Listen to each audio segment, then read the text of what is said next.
तर पहलगाम येथील दहशतवादी हल्ल्यात संतोष जगदाळे यांचा मृत्यू झाला आणि आता जगदाळे कुटुंबियांनी सरकारचे आभार मानल्याचं पाहायला मिळतंय।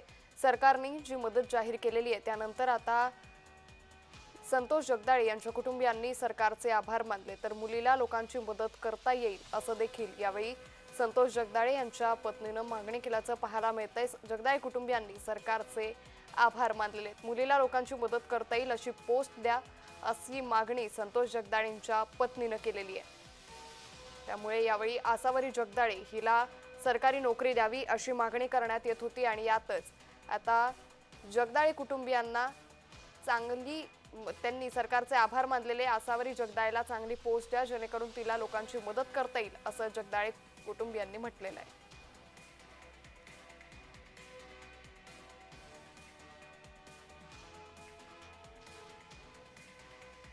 त्यांनी सर्वांनीच आम्हाला सांगितलं की ते सर्व आमच्या सोबत आहेत, आमच्या परिवारासोबत आहेत आणि प्रत्येक जण मदत करेल आणि प्रत्येक जणांकडनं हेच मिळालं होतं की तुमच्या शासकीय नोकरीसाठी आम्ही प्रयत्न करू।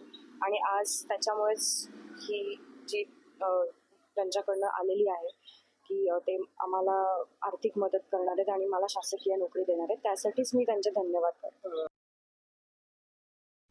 त्यामुळे संतोष जगदाळे यांच्या मुलीला शासकीय नोकरी देण्याचं आश्वासन देण्यात आलेलं आहे। तर याचबरोबर संतोष जगदाळे यांच्या पत्नीने आता मागणी केलेली आहे की माझ्या मुलीला चांगली पोस्ट द्या जेणेकरून तिला लोकांची मदत करता येईल।